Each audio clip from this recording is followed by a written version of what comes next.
Salve, fa un caldo porco. È tipo luglio, io ho gli occhiali da sole al chiuso, sto grondando sudore ed essendo incastrato nel forno che i latini chiamavano Augusta Taurinorum, mi son detto, perché non parlare della musica del Signore degli Anelli?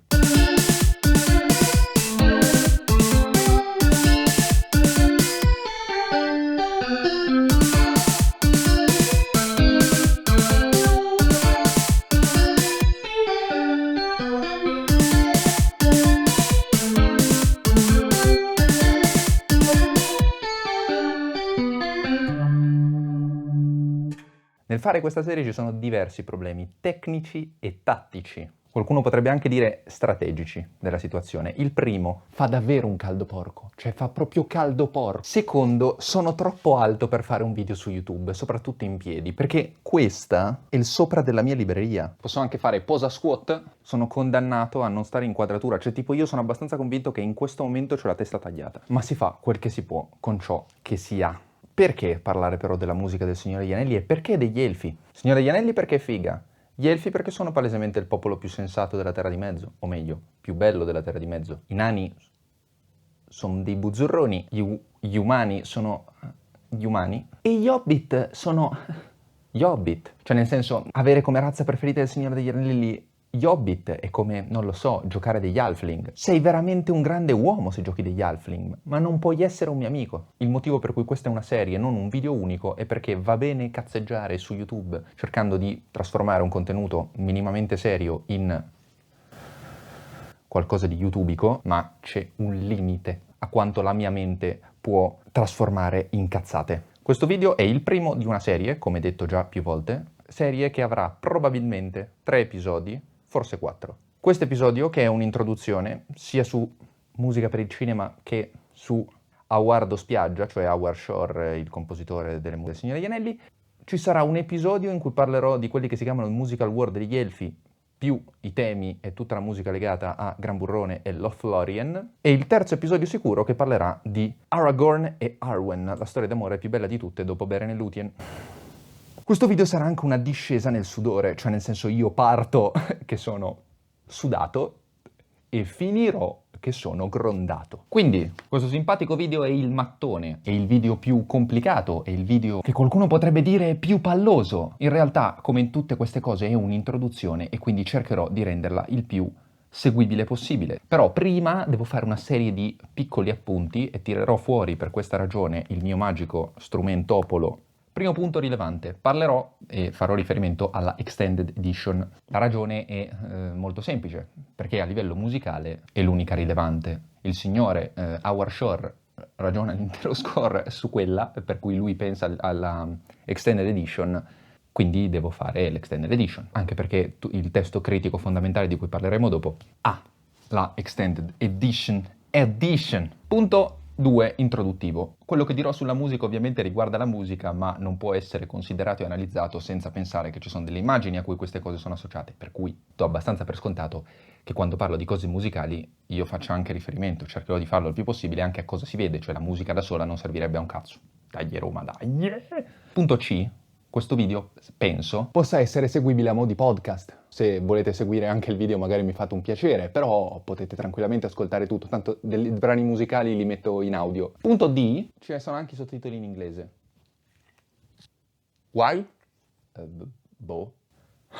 Punto E, questo video non ha teoria musicale. Per teoria musicale io intendo tipo grandi e complesse riflessioni su scale, cazzate varie. Da una parte perché non ne ho le competenze proprie, dall'altra perché secondo me è un argomento un po' diverso da quello che vorrei fare io.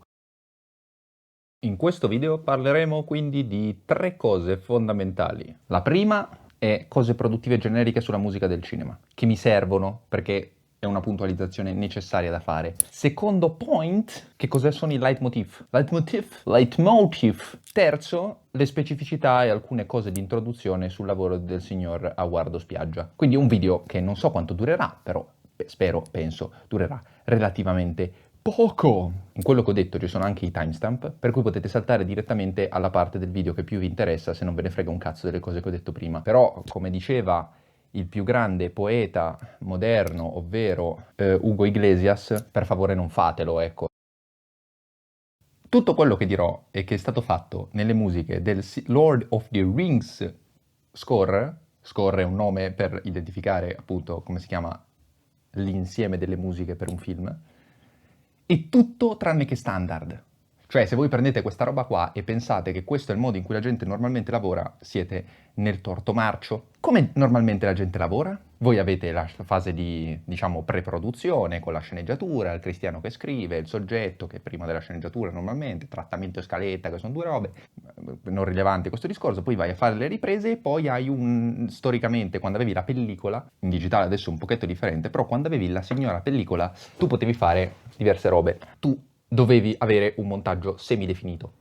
Definitivo. Cioè a un certo punto dovevi dire basta, perché la pellicola si rovina, si taglia, si rompe, si caca addosso, per cui a un certo punto devi fermarti a montare. E a quel punto avveniva quella che si chiamava la spotting session, cioè il regista o chi per esso o chi per ella incontrava il compositore, si sedevano a un tavolo, si guardavano tutto il film e discutevano pensando a ma cosa vuoi mettere lì? Ma io vorrei mettere questa cosa, lui vorrebbe mettere quell'altra. Quindi discutevi di dove mettere la musica, quanto metterla, in che punto, in che momento, che mood musicale vorresti, tutta questa bella manfrina che siamo però in post-production. In post-production. Tutto questo col digitale è un po' peggiorato, perché adesso io col digitale posso sempre dire ma puoi tagliarmi quella scena quando manca un giorno alla registrazione di qualcosa?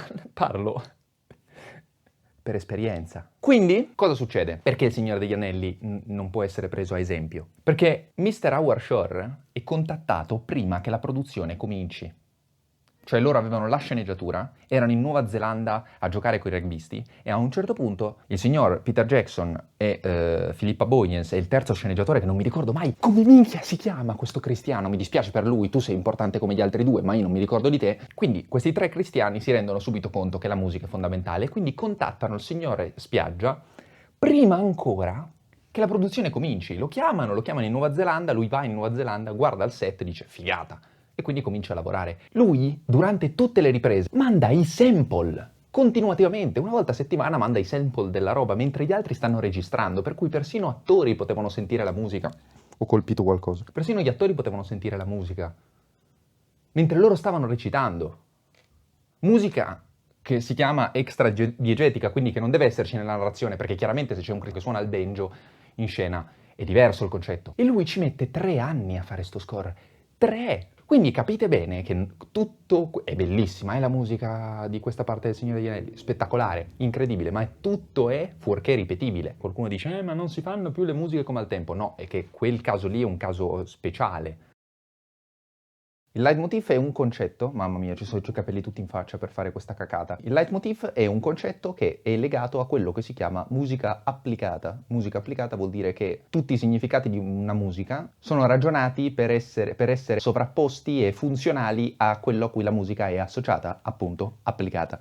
Cosa vuol dire significati della musica? Se voi sentite questa progressione e siete occidentali, è possibile, dico è possibile, che voi sentiate qualcosa di felice, giocoso, divertente, che vi dà speranza, non lo so, avrò fatto una progressione armonica in maggiore e quindi proprio la base del mondo.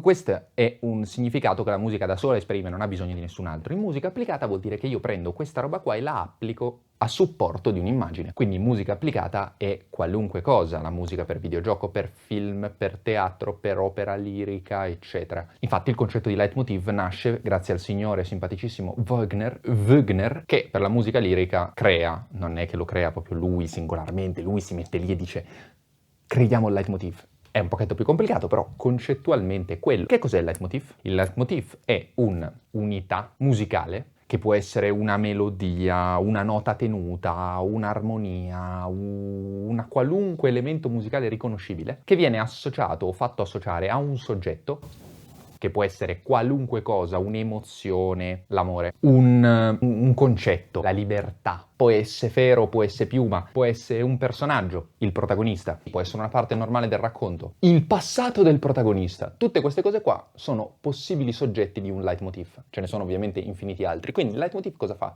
Associa. E questo normalmente avviene per reiterazione, quindi vuol dire che io ti metto 87 volte un tema davanti ai due che si amano, quindi quei due temi vengono collegati. Perché cazzo qualcuno vorrebbe fare tutto questo? Semplificando, nel cinema sono utili, che compaiono tra l'altro i leitmotiv fin dall'alba dei tempi del cinema, quindi non è una roba che si inventa qualcuno. Il primo grande compositore, Max Steiner, li mette fin da subito. I leitmotiv, a che cosa servono? Servono principalmente a due cose. Uno che si chiama raddoppiare le immagini, cioè io ti metto un tema d'amore sotto delle immagini di due che limonano. Due limonano, io ti metto il tema dell'amore.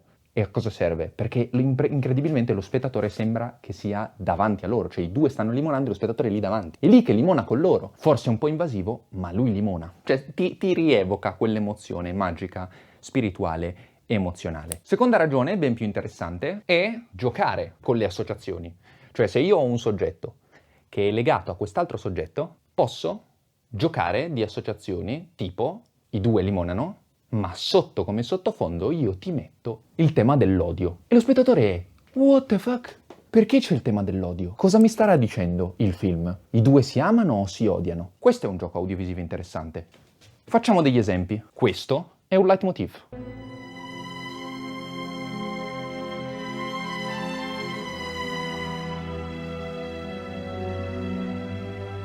Se avete visto la trilogia del Signore degli Anelli, e io spero che l'abbiate vista perché sennò che cazzo state vedendo questo video, quello è quello che si chiama nel libro History of the Ring. È il tema che compare sempre, il titolo della saga, Il Signore degli Anelli, vedete l'associazione? History of the Ring al titolo della saga che dice Signore degli Anelli. Questi non sono presi dalla strada. E questo è un'associazione. Cioè, io non so se voi nella vostra testa avete pensato effettivamente alla storia dell'anello. In generale l'avete legato all'anello, perché questo tema compare quando ce l'ha in mano Gollum, quando ce l'ha in mano chiunque. Cioè, questo tema è proprio ricompare all'infinito e rimanda all'anello, per cui a prescindere da quello che voi avevate in testa, il concetto di leitmotiv non è che è giusto il motivo o l'associazione che fa il regista o il compositore, è semplicemente per spiegarvi che cos'è. Fa un caldo porco! Un esempio invece di cosa vuol dire associazione nascosta è questa scena. Have you heard nothing Lord Elrond has said? The ring must be destroyed. And I suppose you think you're the one to do it! And if we fail, what then? What happens when Sauron takes back what is his? I will be dead before I see the ring in the hands of an elf! Never trust an elf! Do you not understand? Sauron's power grows. None will escape.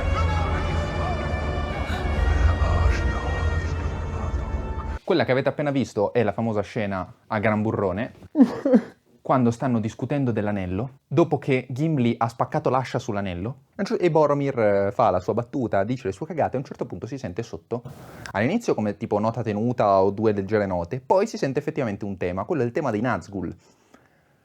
Cosa ci sta dicendo la musica in quel momento? Che i tizi stanno discutendo sopra, però sotto io sento i Nazgûl, cioè il male sta facendo incazzare la gente al consiglio e quindi loro non riescono a prendere decisioni.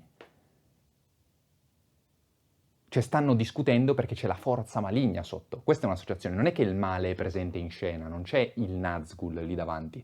Però tu nel corso della parte precedente del film hai già fatto l'associazione, questo è il tema dei Nazgûl, e quindi in quel momento tu sotto senti la musica dei Nazgûl. Quindi, come costituisce le associazioni tematiche il signor Howard Shore? Per comprendere questa cosa si possono guardare due elementi. Uno è l'effettiva strutturazione dei leitmotiv, cioè come ragiona la sequenza dei leitmotiv.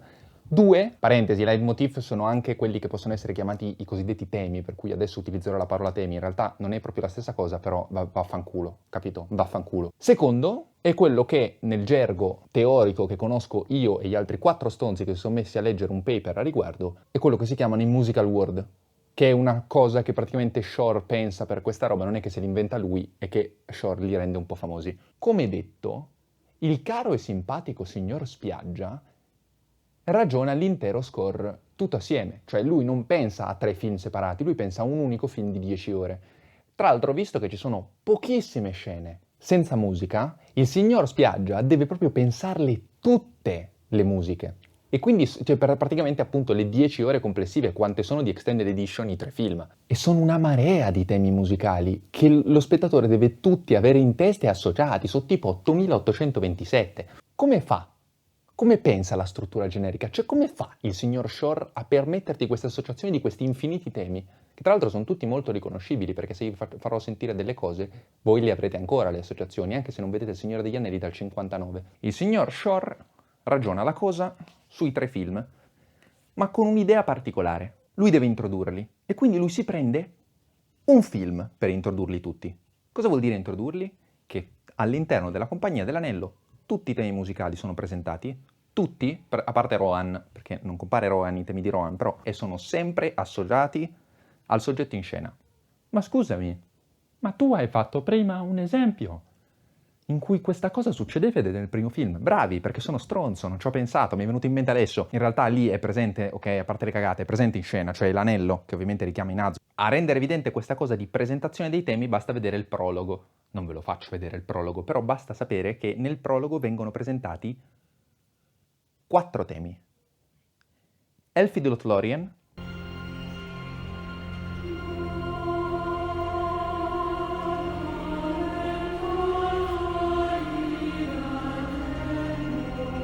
Mordor Nazgûl,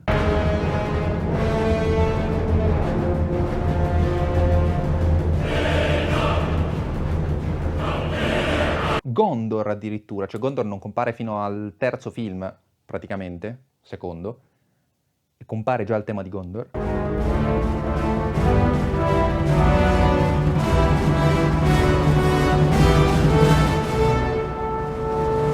La storia dell'anello, il tema che dicevamo prima, History of the Ring, che tra l'altro compare tipo 8 o 9 volte, cioè proprio il film ti dice fin da subito: questo è il tema dell'anello, ed è il motivo per cui tutti se lo ricordano, perché c'è subito un'associazione. Quindi il primo film è il film delle associazioni. Dal secondo, Shore comincia a lavorare sui temi musicali. La storia comincia a evolversi e quindi lui modifica il materiale musicale di conseguenza. Cosa vuol dire modifica il materiale di conseguenza? 2 esempi. Mamma mia, io sono bagnato, ma come... Cioè io questa maglia qua è da buttare nell'umido. 2 esempi si possono fare di questa cosa. Uno è quello che viene chiamato Fellowship in Rohan, si chiama così, che è il tema della Compagnia dell'Anello con gli strumenti musicali di Rohan.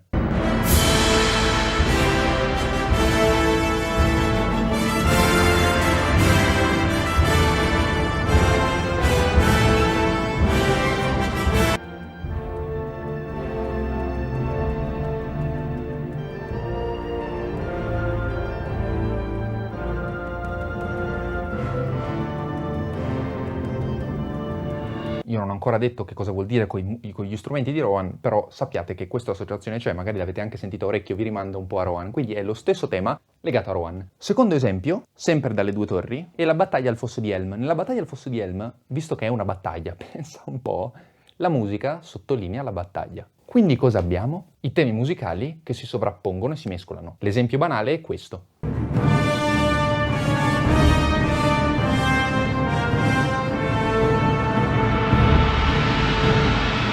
Non so perché mi è venuta in mente questa cagata di fare le pose. In questo tema che avete sentito c'è sopra la linea melodica degli Elfi di Lothlórien.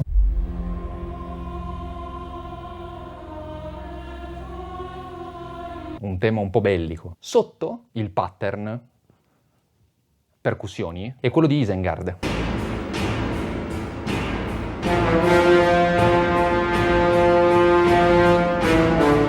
Infatti la scena hai gli elfi che combattono contro Isengard, cioè gli Uruk-hai. Quindi, perché sono fighi i temi musicali? Perché io parto e te li introduco tutti, mi rimangono in testa, poi guardo il secondo e il terzo e li vedo modificati. Però io queste modifiche le percepisco perché ce li ho in testa i temi dal primo film. E nel Ritorno dell'Ere è ancora peggio, perché la modifica è enorme. Ci sono dei temi che ottengono direttamente un'intera componente corale, intere brani che vengono suonati in ottava sopra, quindi diventano più eroici, più grandiosi, più alti.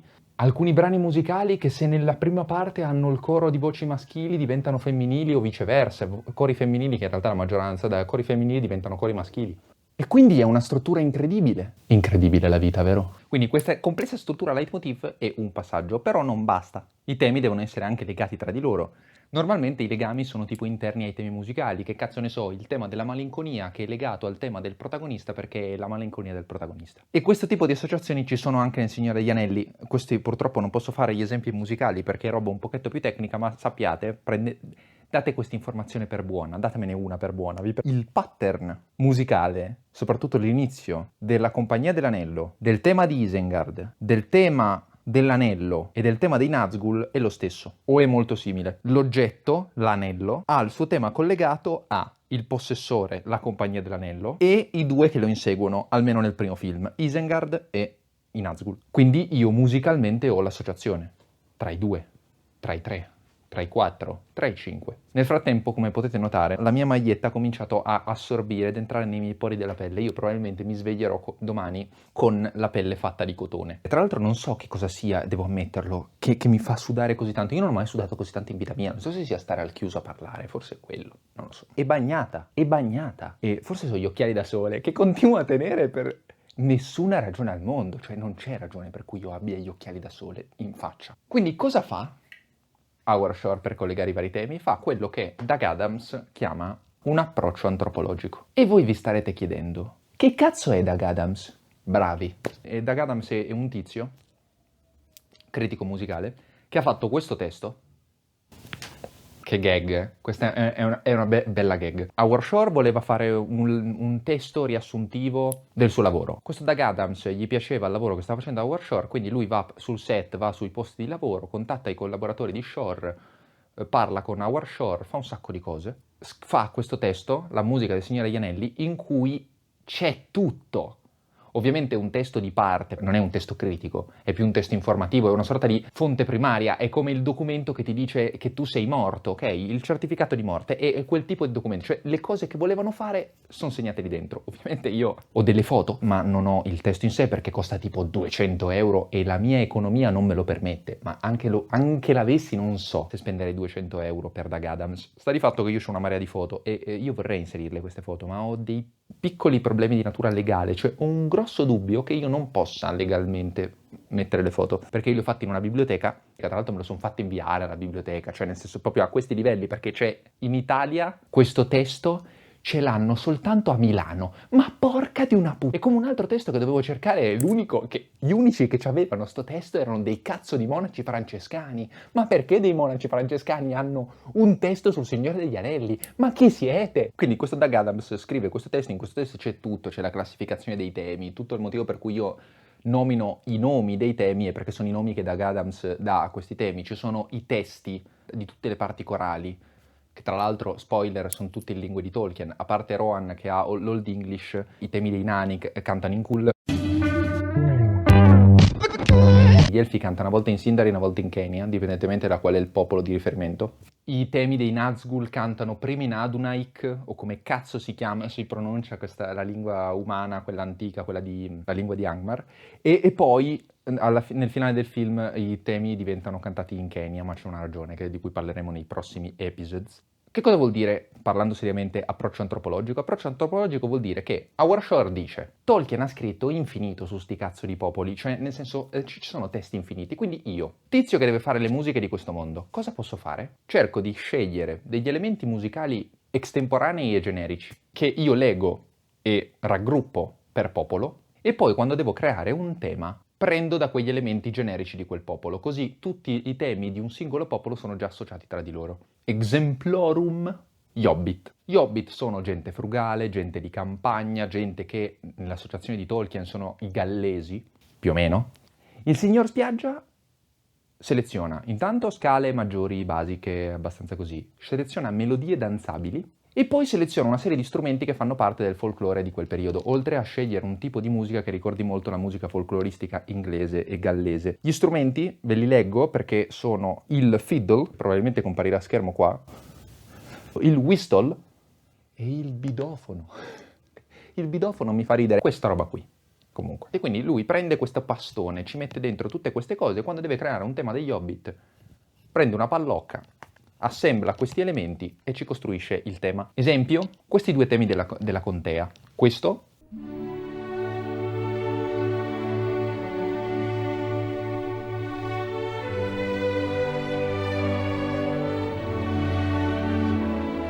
e questo.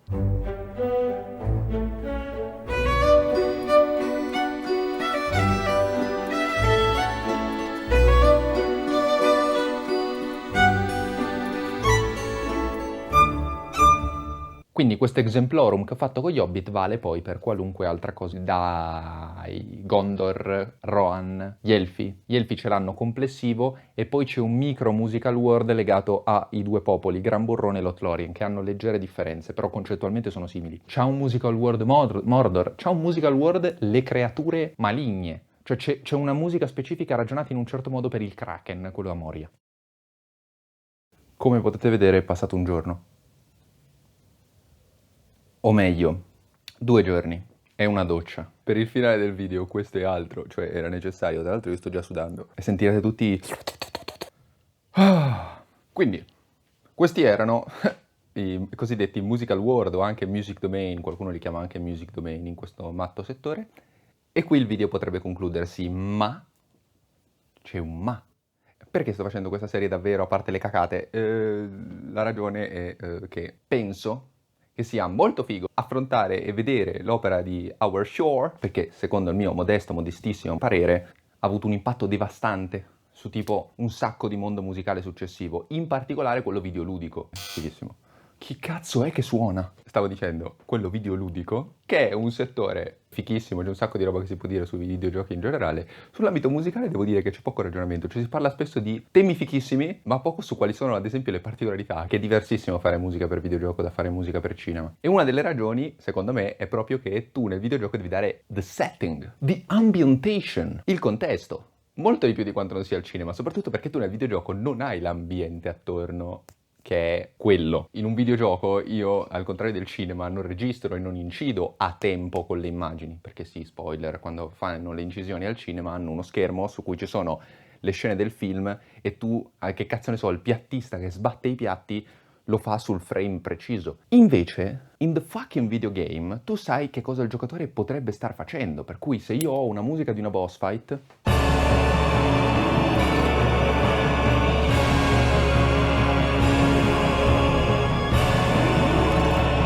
Cioè io, compositore, so il nemico che il cristiano sta combattendo. So che ha determinate caratteristiche, so il suo background, so magari da dove proviene. Quindi il mio lavoro è molto più tematico e di contesto rispetto a...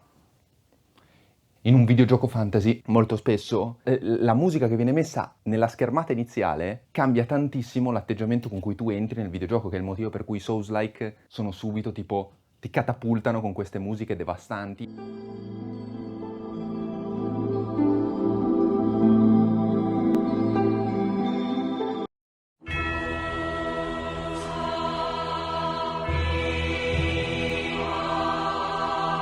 Esattamente come quando tu apri Baldur's Gate 3 e c'hai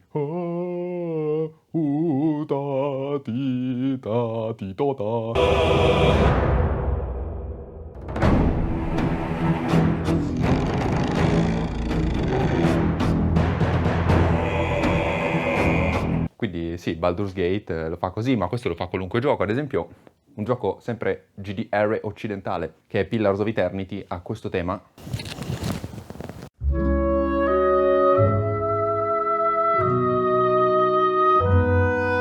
Che è molto carino, devo dire. Niente di speciale, cioè Pillars of Eternity ha musiche meno... cioè sono molto carine, meno fighe. Anche questo ti setta un mood. È un mood più campagnolo, ci sono meno strumenti, eccetera, eccetera, eccetera. Per cui, secondo me, soprattutto se si fa anche musica per videogioco, guardare a film come Il Signore degli Anelli è molto affascinante, perché è un punto di contatto fra i due mondi. E questo è il primo punto. Il secondo punto, conclusivo, è molto più serio. In questo periodo storico mi sembra abbastanza naturale che se io faccio qualcosa di qualunque tipo, anche superficiale come parlare della musica del Signore degli Anelli, non è l'unico motivo per cui io sto facendo questa serie. Ci tengo bene a tenerlo presente.